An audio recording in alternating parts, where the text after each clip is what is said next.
Many students and lecturers in Glamorgan are always trying to get involved in outside activities. Many radio, media and theatre students often use the resources available in the Atrium to put on their own productions. And today we're going to take a look at some of the stuff that has been shown this week. Steve Bennett and Aislinn Galligan have taken time out of their third year studies to put on and direct their own performances.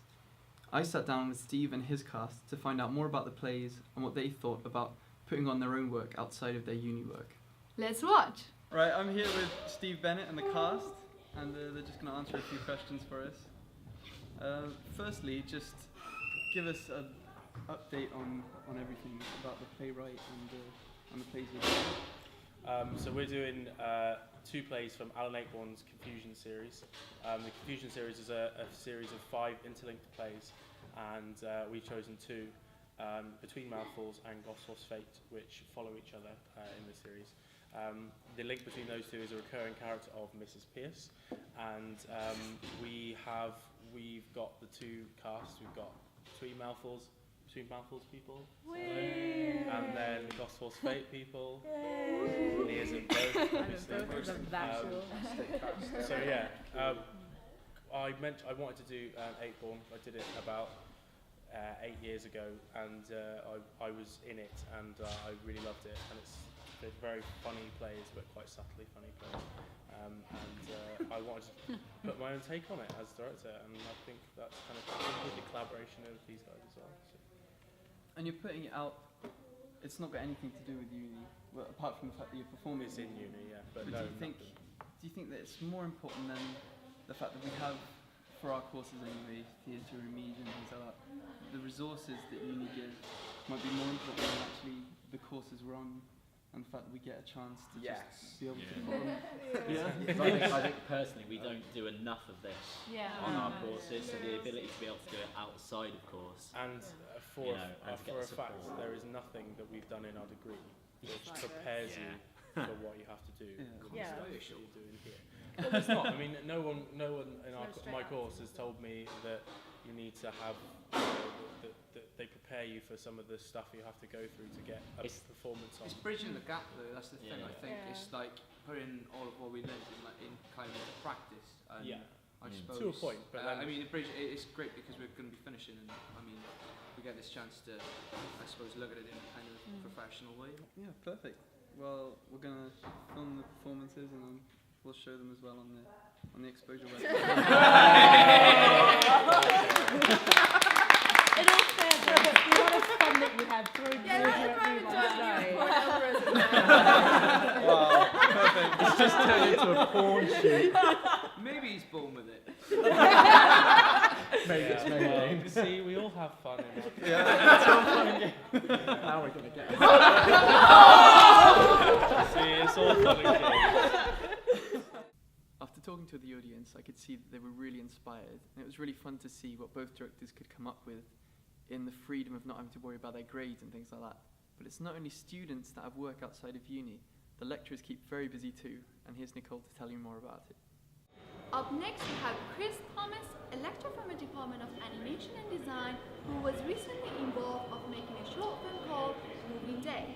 Moving Day is a dark fantasy comedy short film that has won many prizes and nominations in many film festivals. So now let's see a clip from this movie, and later on we will talk with Chris Thomas talking about his role of making this film.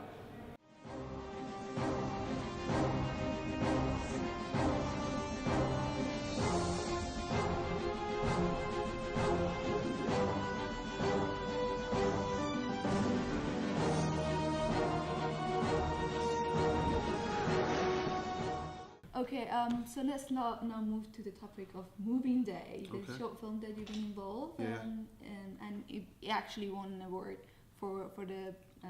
I didn't win an award, but you were involved in it. Oh no, it was great to get involved in. Yeah, it was really so great can you opportunity. tell us more about this film? Yeah, what is it about? Well, I mean, the opportunity of working on that film came from the fact that we were actively trying to make that transition from motion graphics to VFX.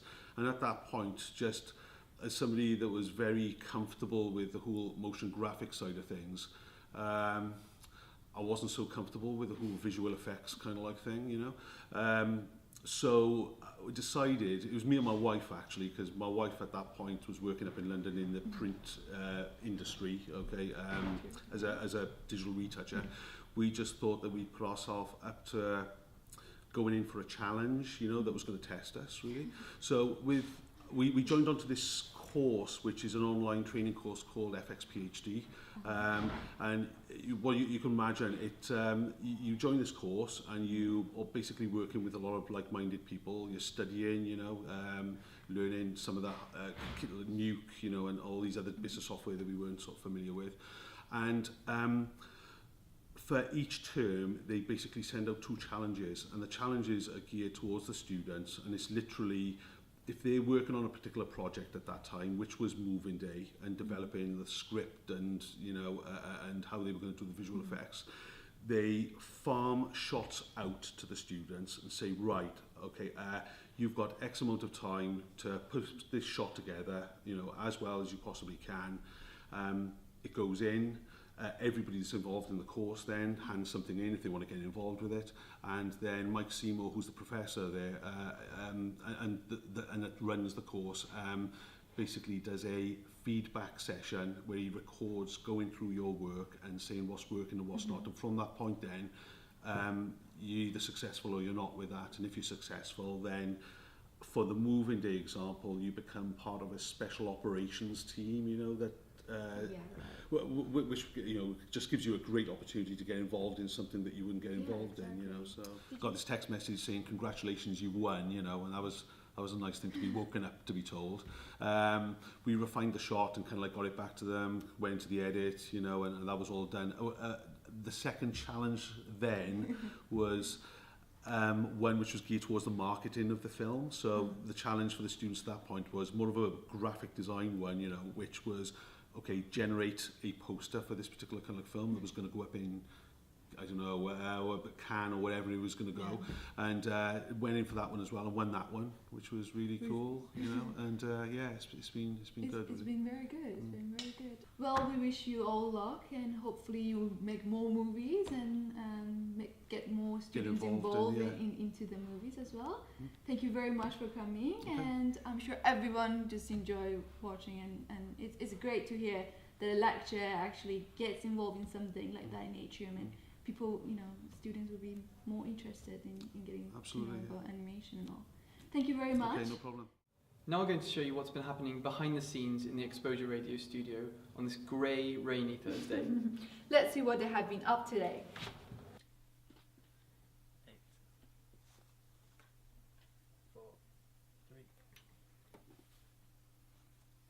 This is your Exposure Radio News at 10 AM. I'm Peter Hutchings.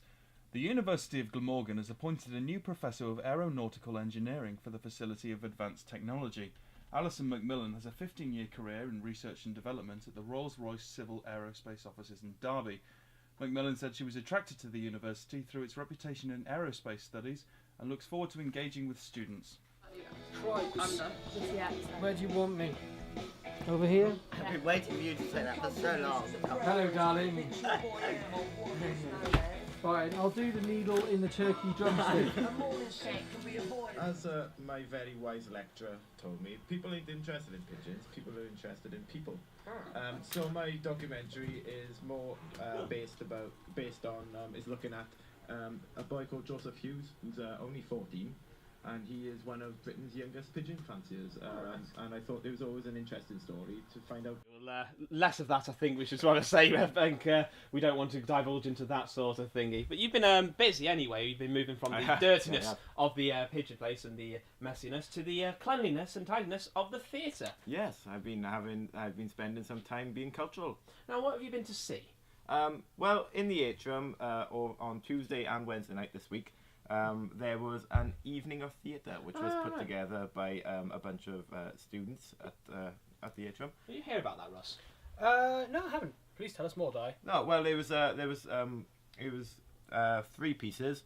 2 of them were like comedy pieces, and there was another one which was well, it was weird. It was good, but it was weird.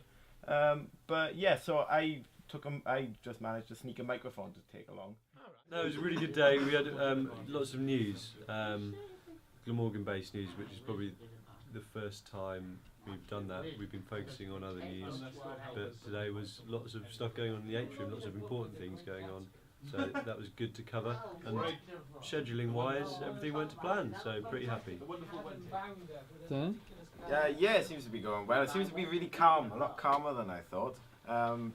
Day one was a bit manic, but yeah, it seems to be too calm almost. I want it to be a bit more going on, you know? I think it's because like the calmer the atmosphere of like especially like if the senior producer's calm, everyone else is calm. And if everyone's quite chilled, then when something does happen, it gets solved a lot quicker. So we haven't seemed to, like, everything we've run into doesn't really seem like a massive problem by the end of the day. So everything that kind of went wrong today hasn't really felt like it's gone wrong. It felt really good today. I'd put that down to the senior producer. Oh, hells yeah. So as you can see, there are many people in Glamorgan trying to get involved in various projects, gaining valuable experience with the support of the university. Well, we wish them luck, and hopefully we will see more quality works alongside lectures. Don't forget to visit the website at exposureradio.org and tune in every day 10 a.m. Monday till Friday. We'll be updating the video blog every day for the next 2 weeks still, so stay tuned. I'm Scott. I'm Nicole. Thank you for watching. See you next week.